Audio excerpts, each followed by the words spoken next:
We have with us Dr. Gregory Shushan, who will talk about near-death experiences and the origins of afterlife beliefs, exploring how NDEs impact the afterlife beliefs of different societies around the world and the interactions between individual, culture, and extraordinary experiences.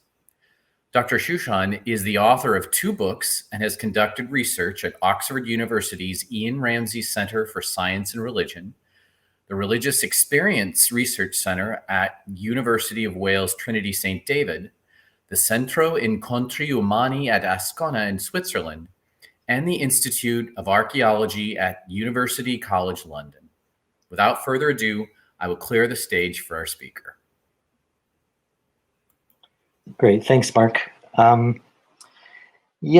in this talk, I want to talk about near-death experiences and how they have been the basis for afterlife beliefs in different cultures around the world.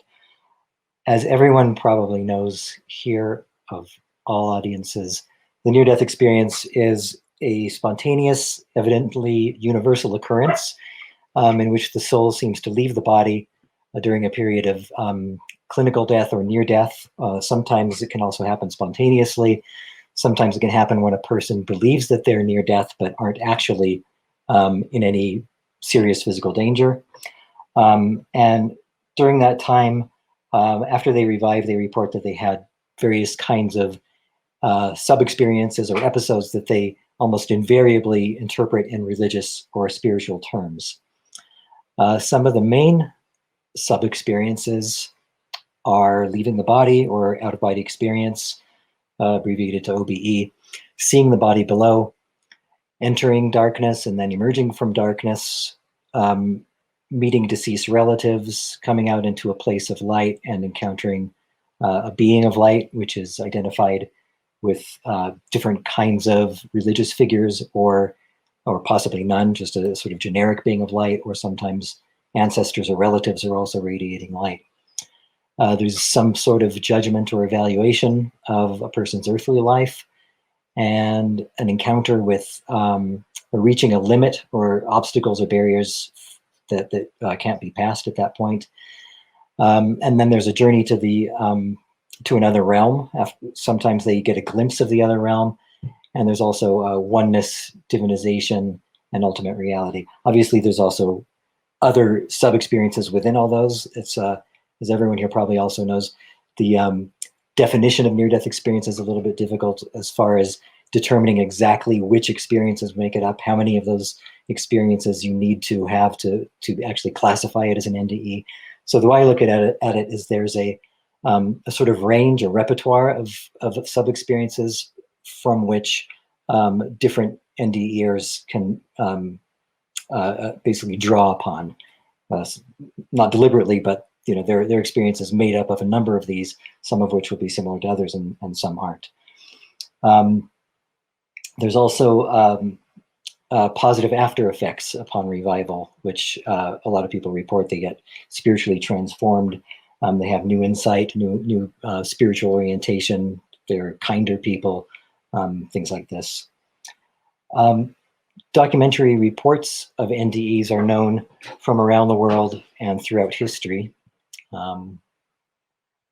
Here's just a few images of NDE-related themes of people leaving their bodies and having judgment. And the one on the bottom right is an illustration of an NDE by a Kiowa Native American, which is a pretty interesting, unique example. But it's important to illustrate that NDEs vary widely across cultures. So it's not just a matter of certain people have certain experiences, but they're experienced in very specific cultural ways, almost as if there's a background experience and then culture gets laid on top of that experience. So for example, in small-scale societies, pretty much exclusively, we have reports of souls who walk along a road to get to the other world rather than ascending and going into the other world in this kind of disembodied form. I don't think that they are saying that their physical bodies got up and walked to the other world, because everybody can see that didn't happen. But that's the way they envision it or experience the transition from this world to the next world. They also, in small-scale societies, often have the idea of the other world being located in some kind of earthly locale, like a cave or a volcano or underwater or something like this. That's not a very cross-cultural type of motif other than in small-scale societies. And then returning to the body is obviously a universal NDE motif. Otherwise, we wouldn't have anybody telling us about their NDEs if they didn't return to the body.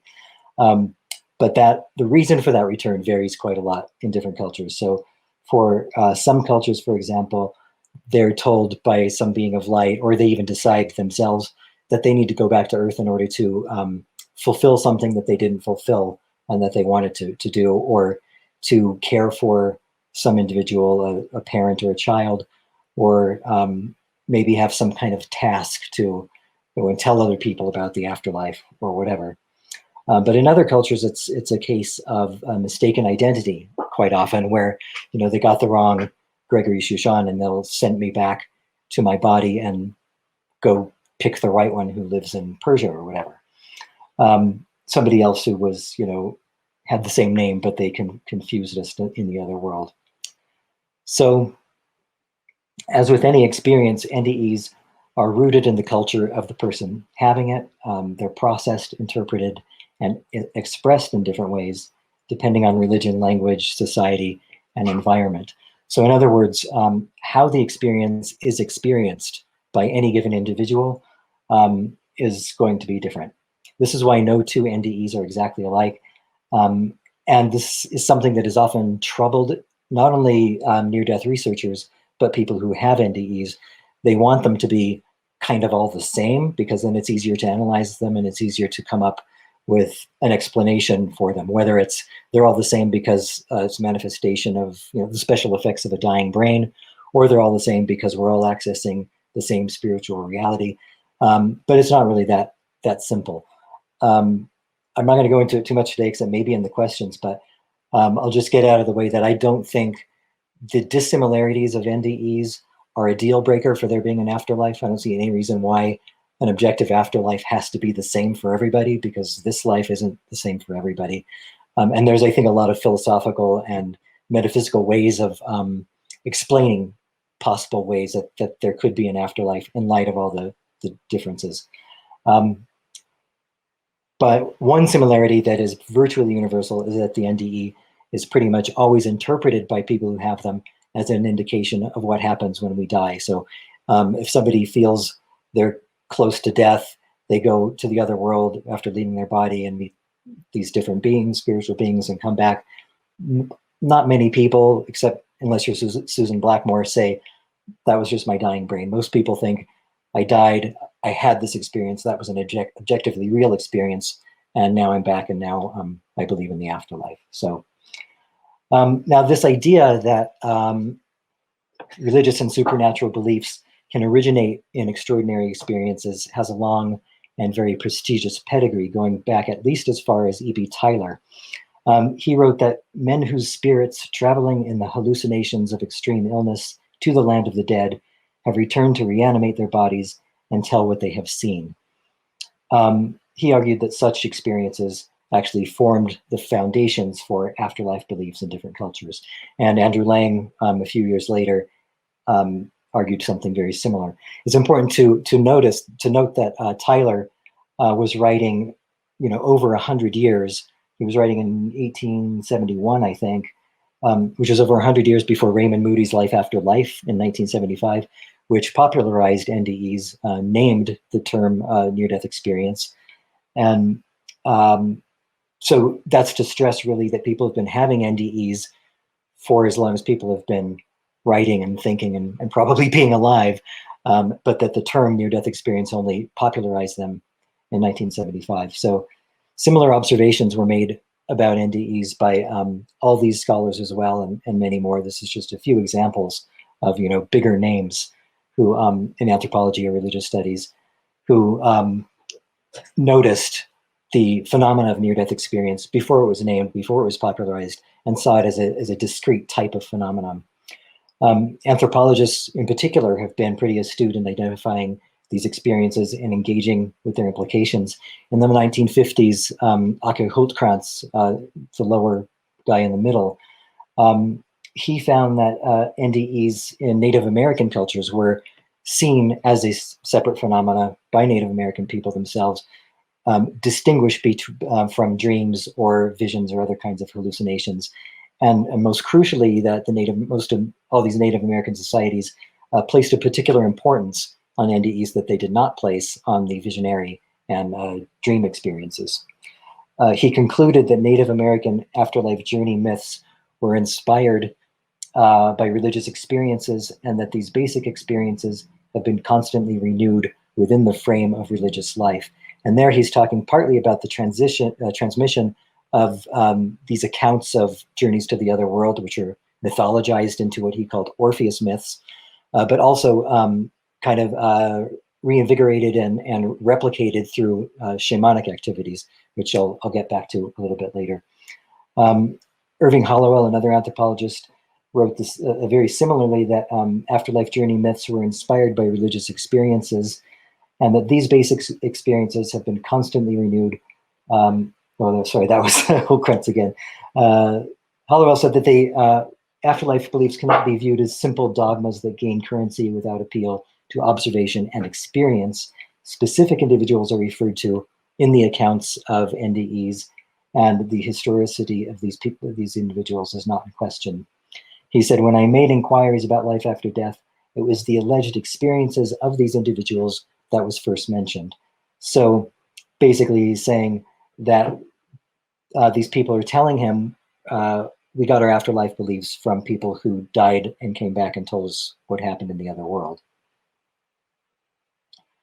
And a lot of these people, by the way, especially when it comes to the more recent scholars, are not referencing these earlier scholars. So it's really a case of independently coming up with very similar theories. This ethnographer and psychologist Holger Kawait said, when asked about the origins of their knowledge of the beyond, the members of various cultures say they gain this knowledge from the experiences of those who've returned and from shamans. In a survey of 67 small-scale societies around the world, Dean Shields found that 95% of them believed in out-of-body experiences. And from that, he concluded that when different cultures at different times and in different places arrive at the same or very similar out-of-body belief, we begin to wonder if this results from a common experience of this happening. There's quite a few others in various disciplines who've come across this kind of theory or who have supported it. Neuroscientist Roger Walsh, religious studies scholar Paul Badham and Alan Seagal, as well as Alan Kelleher, James McLennan, and David Hufford. David Hufford coined the term experiential source hypothesis for this dynamic, and I'm going to use that throughout this talk. I think it's a very useful term. He said there are classes of experience that give rise to spiritual beliefs among practically all who have them, regardless of their prior beliefs. The perception and interpretation of such experiences are similar among persons with very different backgrounds and expectations. And James McLennan, who I know has given a paper at this symposium, wrote, although wondrous events are part of a symbiotic process in which culture shapes narrative accounts and the accounts in turn affect experiential reports, the thematic elements in common with wondrous accounts have had an impact on religious ideologies, contributing to cross-cultural convergences. These common features include beliefs in spirits, souls, heavens, hells, etc. And again, these ideas are not predicated on belief in an afterlife or claiming that NDEs are actually metaphysical occurrences. Neuroscientist Thomas Metzinger was writing about out-of-body experiences, and he said, for anyone who actually had that type of experience, it's almost impossible not to become an ontological dualist afterwards. Out-of-body experiences almost inevitably lead the experiencing subject to conclude that conscious experience can, as a matter of fact, take place independently of the brain and body. He doesn't necessarily believe that those experiences are consciousness leaving the brain and body, but that they're convincing enough and real enough and experientially real enough that they're enough to convince a person that they are what they appear to be. Obviously, I'm not claiming that afterlife beliefs all around the world, everywhere, are influenced or predicated on NDEs. For most, we don't know either way. I'm a historian of religion, so I don't even deal with living people who can clarify these things for us. But in many cases, looking at the historical material, there's enough similarities between NDEs and afterlife beliefs that we can make a reasonable connection between them. And that was really the kind of basis of my first study, which I started when I was doing my Egyptology degree in London. I noticed that there were parallels between ancient Egyptian afterlife texts and modern near-death experiences. And I started wondering if afterlife beliefs in other cultures were also similar to what NDEs tell us. So essentially, I was testing the experiential source hypothesis by means of a cross-cultural comparison of afterlife beliefs. The idea was that if afterlife beliefs are consistent all around the world, they can't just be products of culture, as current academic paradigms so often insist. There would have to be some kind of common foundation to them beyond culture, and what could be a more obvious place to look than the type of human experience that is most relevant to near-death experiences, to afterlife beliefs, which is near-death experiences, a spontaneous experience that happens universally. So I compared the earliest religious texts from the world's earliest civilizations, Egypt, Mesopotamia, India, China, and Maya and Aztec. For the most part, all these civilizations developed independently over the course of around 4,000 years and are quite geographically isolated from one another. And this is what I found, that all of these civilizations shared these 9 fundamental beliefs with near-death experiences. And as well as certain civilizations had other NDE elements as well, but these were the ones that were the most consistent. I'm just going to briefly run through how this works so you can get an idea of the kind of methodology and function of how this all played out. So for example, the out-of-body experience in Egypt was symbolized by ascending on a stairway, on smoke, on a ladder, or the previous slide I showed where there's a bird hovering above the corpse. That's a representation of the soul leaving the body. In Mesopotamia, there were various descriptions of gods who travel to the other world, who have left their body, meeting their spirits out of their body. In India, there's references to a spirit that shakes off its corpse and rises from the body. In China, there are overt references to OBEs, things like when I no longer have a body. In Mesoamerica, there's also various references to ascent and ascending from a corpse and encountering the corpse and things like that.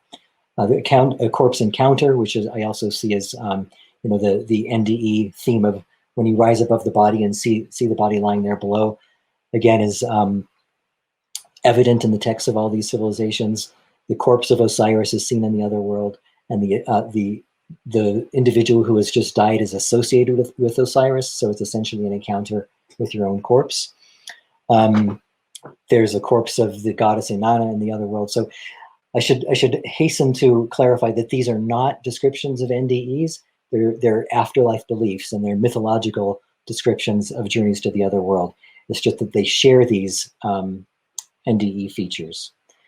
So darkness and tunnel is that's not even something that needs to be interpreted. They just describe going into darkness or some dark cave. Same with deceased relatives. The relatives change just as they do in NDE accounts. It can be your father or your mother or whoever, child. Being of light, again, is a very clear, obvious type of description. Various deities radiate light. The most common one was a sun god in each of these kinds of religions. And what's interesting is that the sun god often assists in the process of judgment or evaluating of the person's life. Just as in contemporary NDEs, the being of light also assists in the process of the life review or whatever form of self-assessment one is going to undergo. So there's a great quote, I titled a paper about it from a Native American source where they the person actually says, the sun told me I was going to return to life, and also assisted in that life review. The life review or some kind of conduct evaluation, again, evident in very culturally specific forms in all of these cultures. And barriers and obstacles and limits. One thing that appeared quite often, which was interesting, was some kind of interrogation, like, what are you doing here? Do you know the nature of reality? Do you know the nature of your current existence right now? It's almost as if they're trying to get the soul to understand that they are a soul, that they have survived their bodily death, and that they're still existing in this other realm. And then there's just the idea that going to another realm, and that realm is often seen as the true home or the origin point. And then there's also divinization, oneness, enlightenment.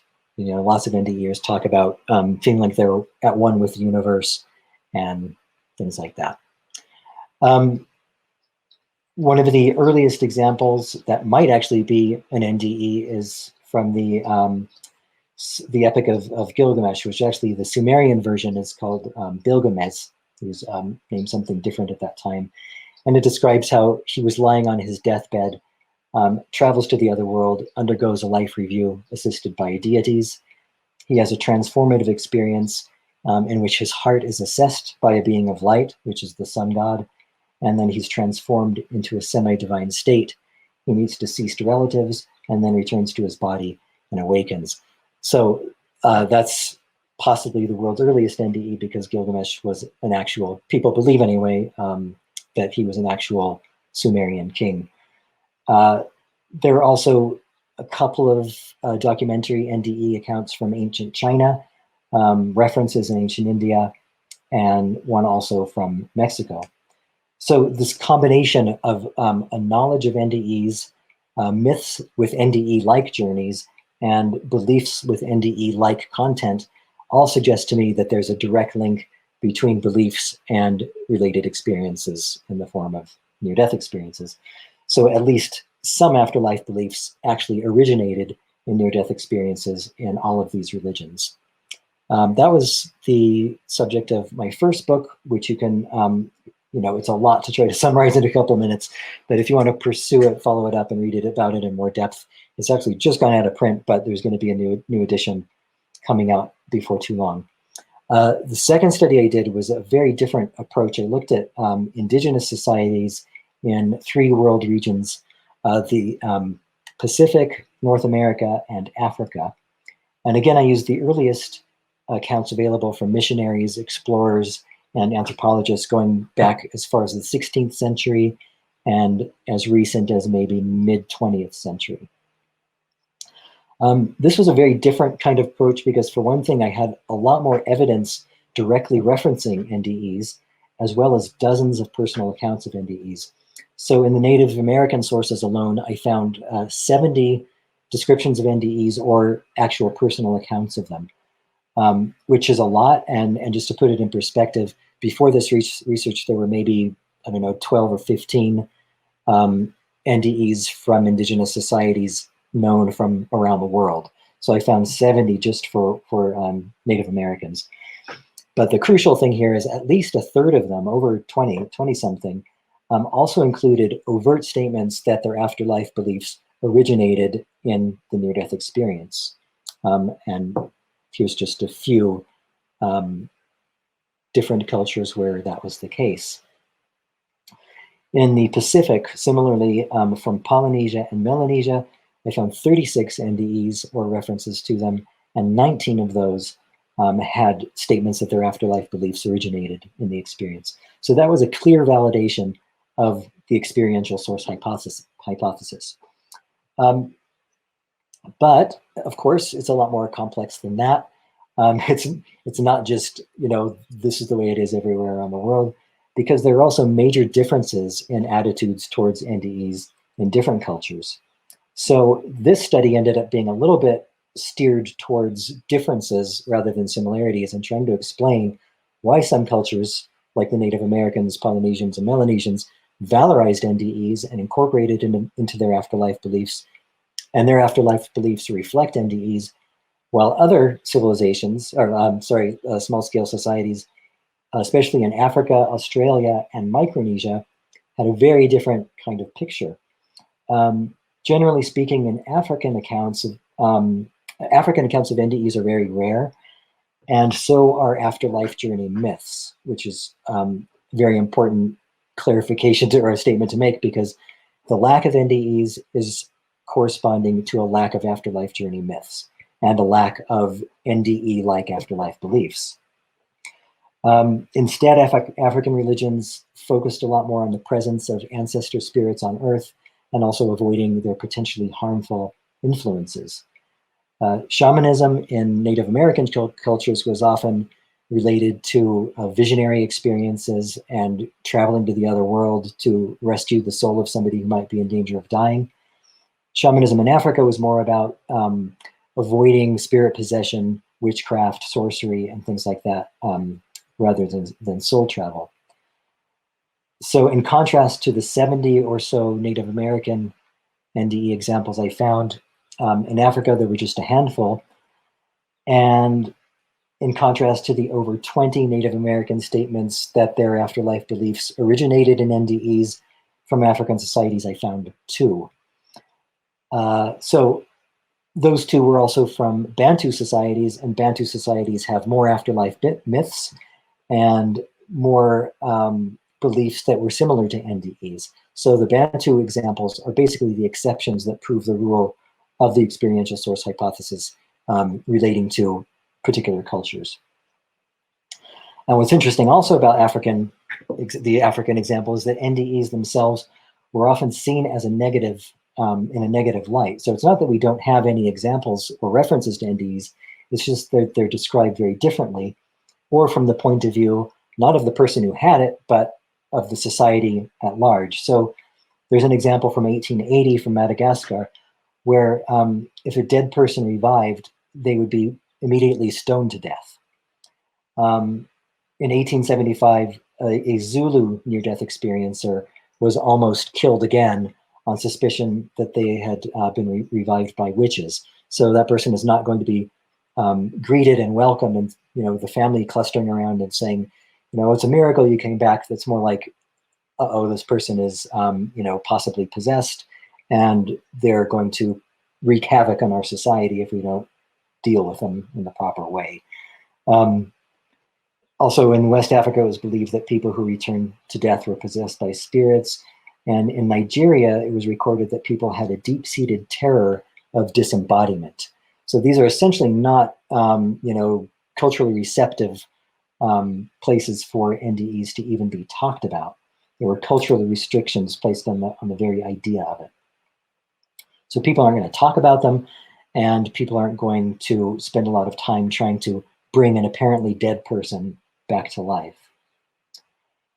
So on the one hand, these examples show knowledge of NDEs, which is really significant because you still get people, Richard Gottlieb in the New York Review a few years ago said, there are no examples of near-death experiences across cultures.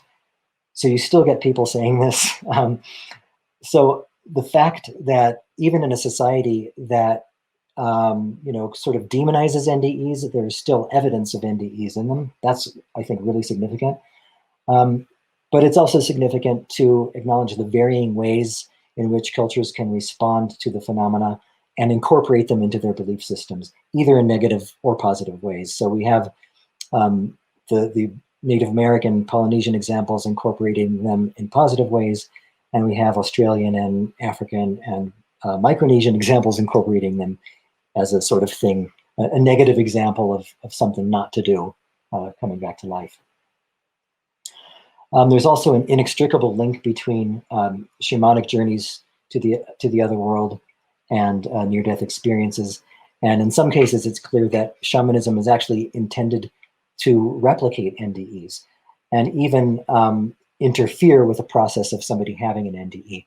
And what I mean by that, if a shaman is called upon to rescue the soul of somebody who's dying, that shaman will through whatever means of drug use or chanting or repetitive dancing or whatever, their soul will leave the body and they will travel to the same other world that the near-death experiencer is going to and coax that soul to come back to their body. So NDEs were not only influencing beliefs, but they're also influencing ritual and spiritual activities in the form of these kind of shamanic practices. And in fact, some shamanic afterlife journeys really seem like deliberately induced NDEs because they result from such extreme privations and massive quantities of drug use. There's a great example from the 17th century. The Micmac people of Nova Scotia, according to a French missionary, not only based their afterlife beliefs on one man's particular NDE, but that man later then taught people different kinds of shamanic techniques that would enable them to undergo their own journeys to the spirit world to essentially replicate the kind of experience that he himself had. And NDEs were also instrumental to the formation of different kinds of Native American revitalization movements. Let me just skip ahead there. Such as the Ghost Dance and the Indian Shaker Church. In these religions, the founder actually had an NDE and then started these religions based upon the teachings that he gained in the other world, and then also, again, conveyed different techniques to access that other world, democratizing near-death experiences to people so you don't have to die in order to have one.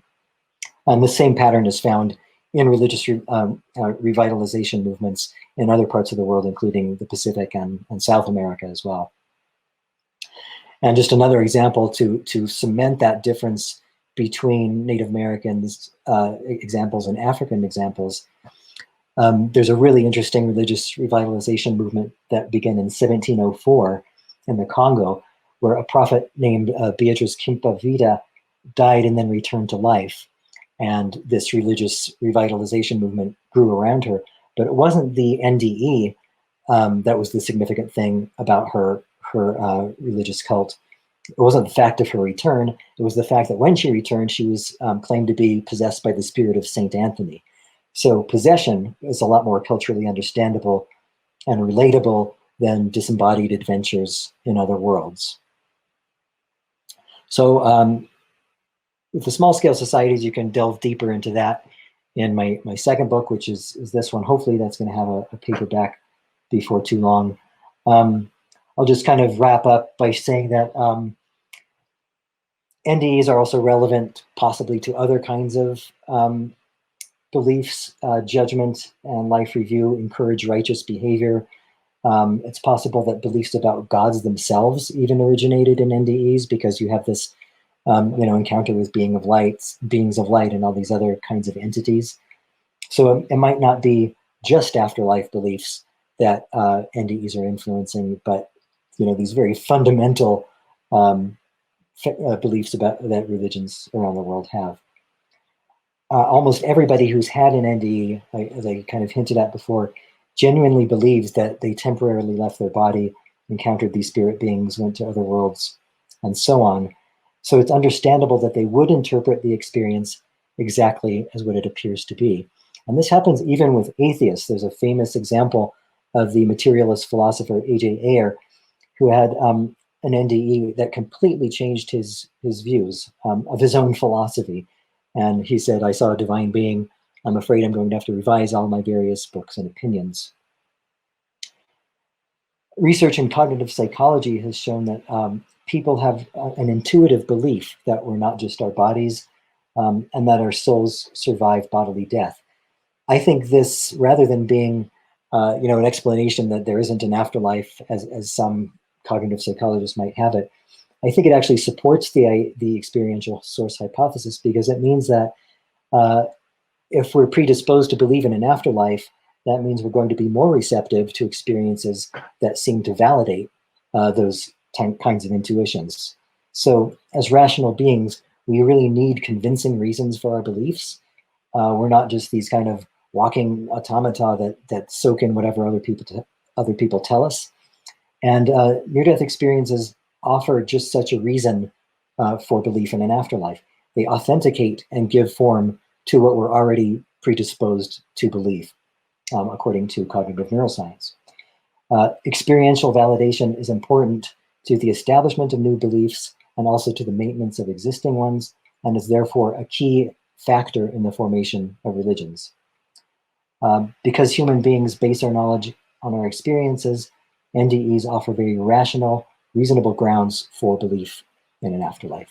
So I'll just leave it at that, and hopefully we'll have some questions. Thanks very much for listening.